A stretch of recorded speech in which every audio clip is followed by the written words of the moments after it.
अस्सलामुअलैकुम, hello everyone and welcome to my YouTube channel. 7 अक्टूबर की सुबह इज़राइल की वो सुबह जिसका वो कभी भी आई थिंक उनको तवक्को भी नहीं थी, ना उन्होंने एक्सपेक्ट किया था। और एक हौलनाक मंज़र उनके सामने आया और हमास को लेकर और फ़लस्तीनियों का ये जो एक रिवेंज और एक जो किकबैक उनको फेस करना पड़ा, उसकी वजह से उनका पूरा सिस्टम बहुत हद तक शेकन हो गया। उसके बाद पूरी दुनिया में न्यूज़ मीडिया में इस पर तबसरे और तज्जिए किए गए और दो ग्रुप सामने आए। एक वो जो इज़राइल को मासूम कह रहा है या समझता है, और एक वो जैसे जिसमें मुस्लिम स्टेट्स शामिल हैं। और हम सब जानते हैं कि एक दिहाई गुजर गई है फ़लस्तीन पर जुल्म की इंतहा करते करते करते। उनकी नस्लें शोहदा में शामिल हो गई हैं, लेकिन इनका अब तक स्टॉप नहीं हुआ। क्रिटिक्स का कहना है, मतलब इसराइल ने तो बहुत प्लानिंग्स की हैं दुनिया में, और एक वाहिद खित्ता है जो इस वक्त पूरी दुनिया को नचा रहा है, जिसमें सुपर पावर भी शामिल है, जिसमें अमेरिका भी शामिल है। उसकी बेसिक वजह यह है कि पूरी दुनिया में इसराइल की इन्वेस्टमेंट हुई हुई है। तो एक होते हैं मकरूज़ ममालिक और एक होते हैं कि जिन ममालिक से आपको एक ऐसा स्टेट जो आपको आपके इकोनॉमी को स्टेबलाइज कर रहा हो, तो जाहिर सी बात है अगर एक कंपनी को भी देख लें, उस कंपनी में के जो बोर्ड होता है वो कभी भी अपने इन्वेस्टर्स को नाराज़ नहीं करता, क्योंकि अगर इन्वेस्टर नाराज़ हो गया तो फिर आपका डाउनफॉल हुआ। तो यही कुछ मामला इज़राइल और बाकी स्टेट्स का है, और इसमें सुपर पावर भी शामिल है। ठीक है, इज़राइल की अपनी एक कैलकुलेशन सामने आई है और इसकी अपनी एक हिस्ट्री रही है, एक तारीख़ है।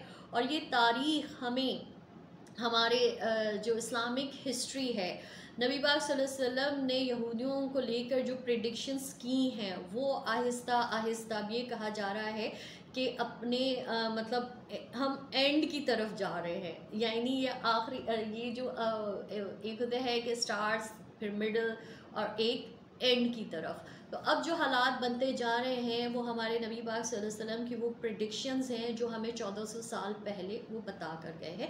लेकिन बैक टू इज़राइल, इज़राइल की अपनी एक कैलकुलेशन थी और है कि 2022, 2023 एंड 2024 ये 3 ऐसे अहम साल है उनकी काउंटिंग में कि उन्हें पूरे ख़त्ते में, या आप ये कह सकते हैं उन्हें पूरे आलम में, मतलब पूरे आलम में अपनी हुकूमत, अपनी धाक बिठानी है।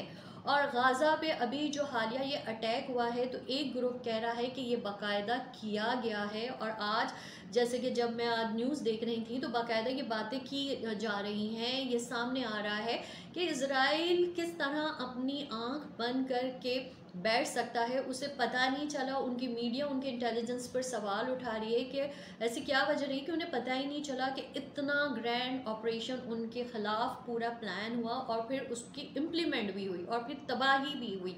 जबकि एक ग्रुप ये कह रहा है कि ये हमें इज़राइल की ही सोची समझी साजिश लग रही है। जिस तरह हम पीछे बहुत दूर नहीं जा रहे, जिस तरह 9/11 के बाद में जब उसके फैक्ट्स अनफोल्ड हुए और उनके वेस्ट के ही मीडिया ने अनफोल्ड किया, और उस दिन उस ट्विन टावर्स में कोई ज्यू मौजूद नहीं था, कि उन्होंने कोई सारे गायब थे, और बहुत सारे ऐसे फैक्ट्स जिनमें उन पर डायरेक्ट जो शक और शुबहात हुए वो इज़राइल पर हुए। तो यही कुछ मामला 7 अक्टूबर को लेकर भी अब ये बातें हो रही है। मेरा ये वीडियो हमें यहूदी इस्लाम को लेकर, नबी पाक सल्लल्लाहु अलैहि वसल्लम की प्रेडिक्शंस को लेकर एक पीछे से एक तारीख़ आ रही है। और ये तो एक ऐसी कौम है कि जिसको लेकर कुरान पाक में पूरी एक सूरा उनके नाम से मंसूब है, यानी सूरा बनी इसराइल।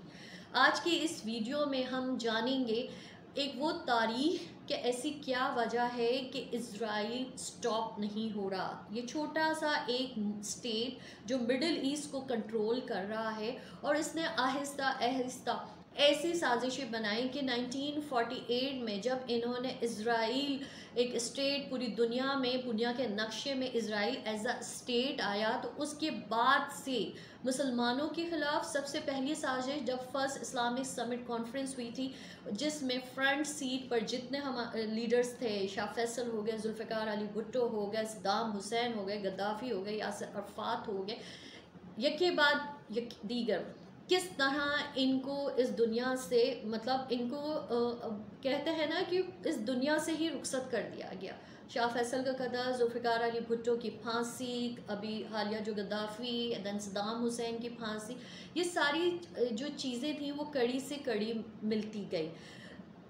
हाल ये है कि इज़राइल ने जो सबसे पहले जो ख़त्म की और जिसके ख़िलाफ़ साजिश हुई, अभी हम हाल की बात करते हैं, वो थी मिस्र की मोर्सी गवर्नमेंट को। उसके बाद नंबर आया लिबिया का। उसके बाद यके बाद दीगर आपने देखा होगा कि जो साजिश पाकिस्तान में कामयाब नहीं हुई, यानी सुन्नी शिया को आपस में लड़वाने की, वो मिडिल ईस्ट में बहुत हद तक कामयाब हो गई। और मिडिल ईस्ट जो है वो की जो स्टेट्स थी वो दो हिस्सों में तकसीम हो गई, एक शिया स्टेट्स और एक सुन्नी स्टेट्स। और मुसलमान एक दूसरे को आपस में ही अपनी एक दूसरे को किडनैप कर रहे थे, कत्ल कर रहे थे और जानवर की तरह ज़िबा कर रहे थे, और यूट्यूब में उसके फुटेजेस आने लगे। क्या वजह है? आखिर उनका गोल क्या है? उनका एक ही गोल है, वो इंतज़ार कर रहे हैं अपने उस मसीहा का कि वो पूरी दुनिया में राज करेगा और इज़राइल पूरी दुनिया में अपनी हुक्मरानी मुसल्लत करने के लिए एक अरसे से जो साजिशें कर रही हैं, और उनकी अपनी एक जो तारीख़ है वो इस वीडियो में मैं आपके साथ शेयर करना चाहती हूँ। बनी इसराइल की तारीख़ देखें तो 2 दफ़ा उनका उरूज रहा और 2 दफ़ा उनका ज़वाल देखने में मिल रहा है। कुरान में पूरी एक सूरा उनके नाम से मंसूब है, जिसमें उनकी तारीख़, उनके बारे में अल्लाह हमें बयान फरमा रहा है। इस वीडियो में मैं आपको एक शॉर्ट हिस्ट्री शेयर करना चाहूँगी कि यहूदियों के साथ हमारी जंग क्यों होगी और उसकी वजह क्या है। बनी इसराइल को जब तख्त नसर ने निकाला तो सबसे पहले ये दजला और फुरात की सरज़मीन पर आबाद हो गए। तकरीबन 60-70 हज़ार अफराद को कत्ल कर दिया गया था उस वक्त।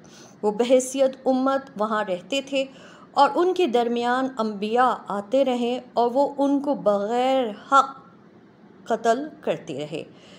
इनके वहाँ आखिरी अरसे में एक पैगंबर जिनका कुरान में यस्आ नाम आता है, वो तशरीफ़ लाए और उन्होंने कहा कि ए कौम बनी इसराइल, तुम वापस यरूशलेम चले जाओ, और जब तुम वापस जाओगे तो अल्लाह तुम्हारे दरमियान ऐसे मसीहा को उतारेगा जो हज़रत दाऊद के तख़्त पर बैठकर दोबारा एक आलमी हुकूमत कायम करेगा। यहूदियों के दरमियान पीरों और उनके जो उलमा थे, अखयान और रूहान का कब्ज़ा था, और उन्होंने कहा कि ये कौन शख्स है जो इस तरह की बातें करता है, हम इन्हें यहाँ नहीं रहने देंगे। तो उन्होंने पैगंबर यस्आ को कत्ल कर दिया। लेकिन कुछ अरसे बाद बाबुल रहमा में हमला हुआ और नमरूद की सल्तनत तबाह व बर्बाद कर दी गई। यहूदियों से कहा कि तुम अपने वतन वापस चले जाओ। जब वो वापस चले गए तो अल्लाह तबारक व तआला ने सैयदना हज़रत ईसा अलैहिस्सलाम को उनके दरमियान भेजा और ऐसे मोज़े देकर भेजा जिसे वो छुटला ना सके। लेकिन जब आखिर में हज़रत ईसा अलैहिस्सलाम ने सूद के ख़िलाफ़ उन्हें रोकना चाहा तो उन्होंने रोमन गवर्नर से कहा कि इन्हें सलीब पर चढ़ा दिया जाए। इसके बाद हम सब जानते हैं कि किस तरह अल्लाह ताला ने हज़रत ईसा अलैहिस्सलाम को आसमान पर उठा लिया। लेकिन 500 साल तक यहूदी यही सोचते रहे कि उन्होंने हज़रत ईसा अलैहिस्सलाम को सज़ा दी और वो अब इस दुनिया में नाउज़ुबिल्लाह मौजूद नहीं है। ईसाई यहूदियों से बदला लेते रहे और 2000 साल तक ये सिलसिला चलता रहा। लेकिन जब 571 में हमारे नबी पाक सल्लल्लाहु अलैहि वसल्लम ने आकर बताया कि हज़रत ईसा अलैहिस्सलाम ऊपर आसमान पर चले गए हैं और क़यामत से पहले आकर अपनी हुक्मरानी कायम करेंगे, लेकिन 2000 साल तक ईसाइयों के हाथों यहूदी कत्ल होते रहे। इवन हिटलर ने भी उन्हें नहीं छोड़ा। उसका तो ये भी कहना था कि अगर एक भी यहूदी इस दुनिया में रह गया तो इसने इस पूरी दुनिया को अपनी साजिशों की लपेट में लेना है।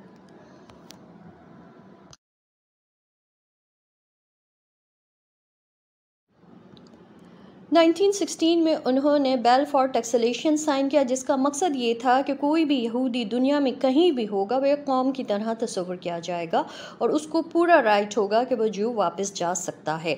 उसके बाद उन्होंने एक फ़ैसला किया कि वो सब अर्ज़ मुक़द्दसा जाएंगे और अपनी हुकूमत कायम करके अपने मसीहा का इंतज़ार करेंगे। इस मकसद के तहत रॉकशील्ड जो इनका सरबराह था वो इन सब को लेकर अर्ज़ मुक़द्दसा पर आया। वहाँ पर वो एक टीले पर खड़ा हो गया। एक हाथ में उसके 60 गूंगे ग्रे रंग के थे और दूसरे हाथ में सफ़ेद रंग के थे और उसने 60 प्लॉट तकसीम किए और ये 60 फैमिलीज़ आई थीं और अपने साथ 5-5 गोरिल्ला फाइटर्स लेकर आए थे। 1911 से यानी 1911 से लेकर 1948 में उन्होंने बिला आखिर इज़राइल बना लिया। ये 60 लोग बड़े बड़े सरमाएदार थे। पेरिस, फ्रांस, जर्मनी, यूरोप में इनके बड़ी बड़े घर, पैलेस नुमा घर थे, बिजनेस थे, लेकिन ये सब कुछ छोड़कर आए थे एक रेगिस्तान में और इस प्लानिंग के साथ या इस मकसद के साथ कि हमारा मसीहा आएगा। और इस मकसद के लिए आप ये भी देखें कि उन्होंने बाकायदा इज़राइल का एक नक्शा भी बना लिया था। 2 नीली पट्टी बनाई थी, एक दरियाए नील को ज़ाहिर करती थी और एक दरियाए फुरात को ज़ाहिर करता था। ये हमसे लड़ने आए थे और इस मकसद के तहत इनकी जो नीयत थी वो पूरे खत्ते पर कब्ज़ा करना है। और हमने देखा कि वक्त जैसे जैसे आगे बढ़ता गया किस तरह इन्होंने मिडिल ईस्ट में हम कहते हैं ना कि एक छोटे सा इज़राइल इस वक्त पूरी दुनिया को लीड कर रहा है। आखिर इनकी ये प्लानिंग आगे जाकर किस इंतहा तक पहुँचेगी ये तो वक्त ही बताएगा। रसूल अकरम सल्लल्लाहु अलैहि वसल्लम फरमाए, जिस दिन बैतुल मुक़द्दस की आबादी central stage of the world बनेगी, मदीना वीरान हो जाएगा। और जब मदीना में वीरानी आएगी तो उस वक्त बड़ी जंग पूरे आलम दुनिया में छिड़ जाएगी। आखिर में कुस्तुनतुनिया पर यहूदी इज़राइल फ़तह लेगा, यानी वो कब्ज़ा लेगा और उसके साथ साथ टर्की और दीगर इलाके भी उनके कब्ज़े में आ जाएंगे। पूरे इलाकों पर यहूदियों की हुक्मरानी होगी और उसके बाद आखिर में सैयदना इमाम मेहदी का ज़हूर होगा और मुसलमान उसके साथ निकलेंगे। और जिस दिन कुस्तुनतुनिया फ़तह होगा उस दिन दज्जाल का ख़ात्मा होगा। सोच तो मैं नहीं कहूँगी कि हमेशा से ऐसा लगता है कि ये एक साजिशी कौम रही है। इन्होंने जब पैगंबरों को नहीं छोड़ा, पैगंबरों को नहीं बख्शा, तो इंसानों को ये कैसे बख्श सकते हैं, और ख़ासकर मुस्लिम उम्मा को, जहाँ से वही बात है कि एक इस्लामिक पॉइंट ऑफ व्यू से देखा जाए तो उन्हें आज तक यही नहीं बर्दाश्त हुआ कि सारे अम्बिया जो हैं वो हज़रत इसहाक़ अलैहिस्सलाम की नस्ल से आए, लेकिन आखिरी जो नबी हैं रसूल पाक मोहम्मद सल्लल्लाहु अलैहि वसल्लम वो हज़रत इस्माईल की नस्ल से आए। तो ये बात उनसे आज तक डाइजेस्ट नहीं हुई और ऐसे खिलाफ हुए हैं ये मुसलमानों के कि आज तक जहां उन्हें मौका मिलता है वो अपने साजिशों के तहत उन्हें बर्बाद करने में सेकंड्स भी नहीं लगाते। उसके लिए सबसे पहले मैंने अभी आगाज़ में ही कहा था, सबसे पहले सबसे पहले तो आप शाह फैसल से लगा लें। इस्लामिक समिट जो फर्स्ट इस्लामिक समिट कॉन्फ्रेंस थी वो एक ख़तरा उस वक्त से उन्हें लग गया था कि ये एक ब्लॉक बनने जा रहा है और ये ख़तरा होगा और किसी के लिए नहीं, इज़राइल के लिए। उस वक्त मिडल ईस्ट में ये एक छोटा सा स्टेट जो 1948 में बना था और इसके इर्द गिर्द तमाम बड़े इस्लामी ममालिक थे और उनकी अपनी एक लीडरशिप थी। उसके बीच में रहकर उन्होंने ऐसी साजिशें की कि आज वो तमाम वो चेहरे, वो लीडर्स जो मुसलमानों को लीड कर सकते थे उन्हें इस दुनिया से इन्होंने वाहिद एक मुल्क है ईरान जो इस वक्त फ्रंट में आया है और हमास को सपोर्ट कर रहा है। लेकिन बाकी ममालिक क्या हाल आपके सामने है। सऊदी अरब, जब से शाह सलमान आए हैं, कहते हैं कि वो एक लिबरल किंग हैं और उन्हें बहुत हद तक ऐसी तब्दीलियाँ और ऐसी चेंजेस लेकर आए हैं जो मुसलमानों को डाइजेस्ट नहीं हो सकती और ना होनी चाहिए। फ़लस्तीन को एक ज़माने से सऊदी अरब की तरफ से एड मिल रही थी, शाह सलमान ने वो एड भी रोक ली। मुझे ऐसा लग रहा था कि ईरान के बाद अगर कोई फ्रंट पर आएगा तो वो टर्की आएगा, लेकिन टर्की भी इस वक्त डिप्लोमेसी से काम ले रहा है। रह गया हमारा अपना मुल्क पाकिस्तान, वो हम तो ख़ुद इतने मकरूज़ हो चुके हैं कि मकरूज़ की तो कोई आवाज़ ही नहीं होती। हम सिर्फ अपने फ़लस्तीन भाइयों के लिए या उनके लिए रैली निकाल सकते हैं, एहतजाज कर सकते हैं, डिस्कस कर सकते हैं। और जितने भी आप देखें मिडिल ईस्ट के जो ममालिक हैं वो सब एक ही बात कर रहे हैं कि इज़राइल और हमास को जो है ना एक टेबल टॉक करनी चाहिए और इस मामले को जो है ना तहम्मुल के साथ इसका हल निकालना चाहिए। लेकिन किसी के अंदर इतनी जुर्रत है ही नहीं, ना उनके अंदर इतनी जुर्रत रहने दी है। वो तो खुद आप लिबिया का हाल देख लें, आप इराक़ का हाल देख लें, आप मिडिल ईस्ट का हाल देखें, सब अपनी अपने स्टेट को बचाना चाह रहे हैं। या मैं ये कह सकती हूँ कि सब अपनी अपनी सीट्स और गद्दी नशी जो हैं वो अपनी अपनी गद्दियों को बचाना चाह रहे हैं।